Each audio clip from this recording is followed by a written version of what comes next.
And we are in fact working with Ralph and all the commissioners in the district to identify places for more trees.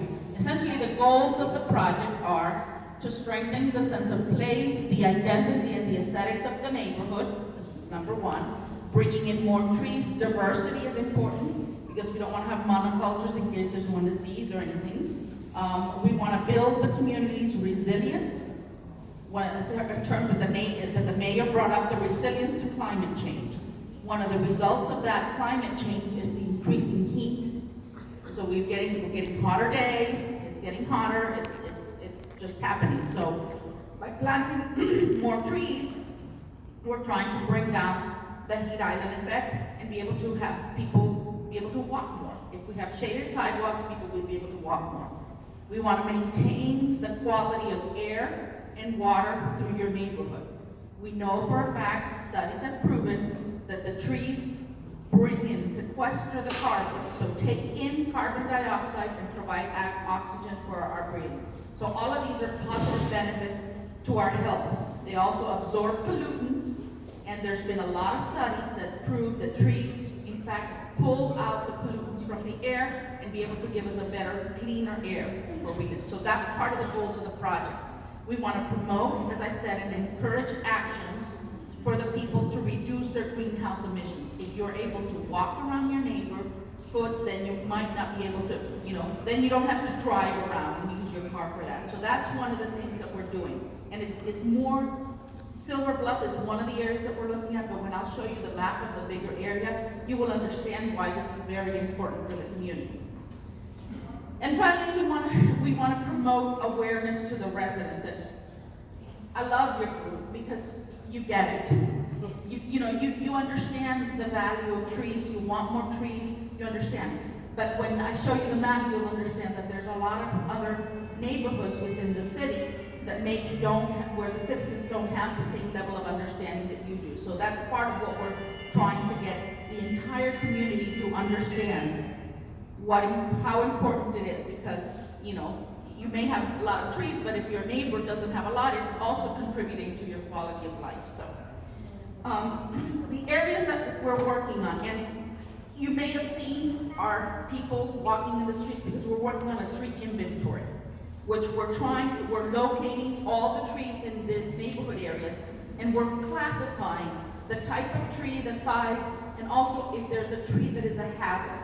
And when we define a hazard, is if there's a tree that is in a situation where it has been compromised structurally by some wind or anything, or in a health situation that at one point in time it could die. So we will, that it's imminent, in imminent danger or an imminent death of something happening to the tree. So we want to identify those trees so that we're able to remove those trees and replant new ones.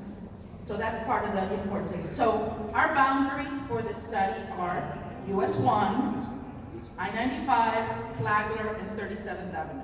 So obviously your neighborhood encompasses part of the entire study area that we have. But we also have the roads, we have East Little Havana, the Latin Quarter, Citrus Groves, Douglas Gate, and all of the neighborhoods that we see here. So we're working neighborhood, the entire study area to look at things. We've identified some of the streets in your street area, and one of the things that we want to deal with and we want to understand is we're working with the city because they're doing a stormwater master plan at the same time. And what we noticed is that in a lot of the streets we have very compacted swales. The problem with that is when we plant a tree, the trees need air and water to grow. So if we're planting it in a compacted swale, it's very difficult for the tree to reach its optimal maturity. So we're trying to work with the city to improve the quality of the swales and loosen the swales to provide the ability for the tree to grow bigger, and also for infiltration of stormwater. We've also proven science that the trees absorb a lot of water through the root system and take it up through the system and expel it. So by talking about this resiliency that we talk about and this ability to absorb the water from floods or storms quicker, we need to make sure that our swales are pervious enough and that we are able to plant trees that grow big and strong, which is important not only from the top, but the root systems, because that also anchors the tree and makes it a little more resilient to storms and winds. So that's part of the goals that we're working on this project. So we evaluate swales in your area. Okay, so we're looking at different areas, and some of the areas already have large trees, and other areas don't have as much trees, and that's kind of the balance that we're going to try to work with in working with you. This is our first meeting with you. It's not our last meeting. It's introducing ourselves to you, to the project. We're obviously working through BEVA. Your organization is very organized, your group. We're working through the different commissioners' offices to make this a reality for you. We know that you have a lot of, we have seen a lot of areas that we think are neighborhood assets to you. We want to hear from you too. We want to make sure that we understand, are there any assets that we're missing here that are important to you? Because what we're trying to do is trying to make connections to these assets. Make sure that people can access them and know about them, like you guys are doing your historical study. I mean, that's fantastic, because what we want to do is we want to recognize and have people be able to access these places readily. We're also doing what we're calling our urban character of the streets. We're mapping all of the streets, and we're reaching an understanding and saying, okay, what is happening with this street? Is this street, it's a 2-lane street? Does it have a median? Does it have wires? Does it doesn't have wires? Does it have a sidewalk? Does it doesn't have a sidewalk? Do people park on the side? Do people don't? So that's very important to us, because that gives us the feedback of an urban character. And that gives us the opportunity to say, okay, you have a smaller swale, you need a smaller tree. You have a larger swale, you need a larger tree.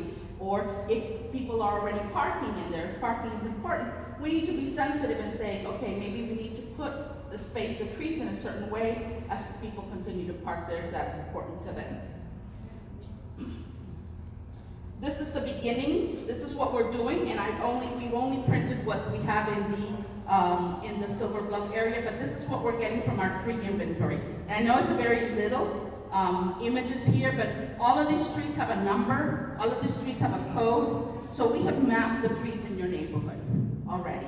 So we know what your urban canopy is, and we're trying to determine which of these trees are valuable to stay, which ones need to be taken out and need to be replaced for that. You know, interesting news that we've been doing a lot of research in this. We know that we're getting hotter. From just data that from 1970 to 2018, we have had 75 more days of 90 degrees and above. It's only getting worse. Here we are in September with air conditioning. You know, I'm sure that, you know, many decades ago we wouldn't have thought that. So we need to be able to tackle these things. And one of the things that the trees do is they reduce our heat island effect. They take in carbon. They have a lot of incredible benefits. And we need to start thinking about trees as significant components to our infrastructure. And your group is fantastic because you, as I said, you guys get it. There's an understanding that when you have this asset in front of your house, that you will take care of it. But it's important for others and for everybody to understand. And it's important for all of us to take action with other people that may not be there, to make them understand how important it is for the entire community, for our entire city of Miami, Miami-Dade County, the greater community, that we need to start putting value to these things because they're important for our well-being and for the future of us and our children.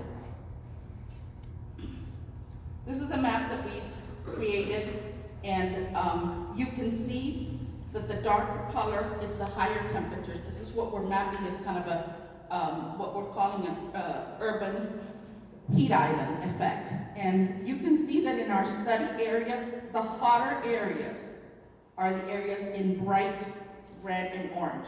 These are areas that have the least amount of tree canopy, but they also, you know, those are areas that have a lot of problems. They have respiratory problems, they have asthma problems. There's a lot of problems that come with the heat. So we want to make sure that you can see that you are in this area. So you are relatively good, but you still have room for improvement in bringing in more trees.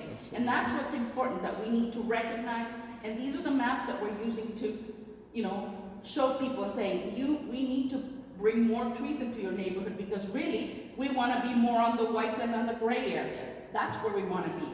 We took a record of mappings and saying, you know, we took our thermometers and we went out and we placed them in the middle of the road, and placing them in the middle of the road and placing them under canopy, we noticed between 20 and 45 degree difference between the heat in the middle here and the heat of a shaded island. Wow. That is, you know, a thermometer here. Whether you believe or not in climate change, the temperatures, the thermometer doesn't lie. So we are seeing these things. So we need to make sure that we get shade in your neighborhood, that we get the benefit of trees. So that's what we're working on. And that's all I have for today. I wanted to introduce ourselves. I wanted to say we're working with you. We're working with your community. This is our first. We're mapping. We're still mapping a lot. We're coming to meet you. We know that you will, if you send your request to the commissioner's office, they get them to us. We're working with Ralph. We're mapping trees as we go with Ralph. I want to make sure that you get the right tree. I want to make sure that when the city plants a tree, that they plant them the right way. We want to make sure we want to take pilot areas. If it's flooded, we want to make sure that we take a look at those areas that flood right now, specifically, particularly, because we want to use different techniques to put in there to make sure that it drains when it needs to drain. So we're working, you know, for you. We want to, as much input as you give us is wonderful for us because that only informs us to make sure that we make the right decisions. We would love to get your emails as possible if you would like to receive further information from us about. Because we will be having more community meetings, and you don't have to. If you don't have to share your email because we can go through Beba and give her the information of the emails. But you know, we are able to go through you and say send us the request because we're working with you. So with that, we'll start from going back. Yes. I just wanted to make an observation of the benefits of the trees that you didn't mention.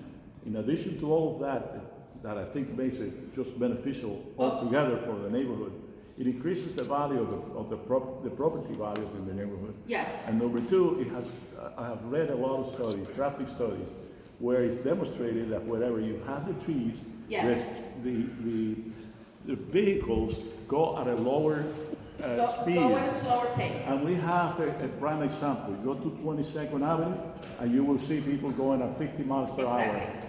Yes. Because there are no trees. Because there are no trees. Go on Coral Gables and you'll see everybody's just in love with the trees. In love with the trees. Exactly. So and that's one of the things that we're trying to, understand and let people know that,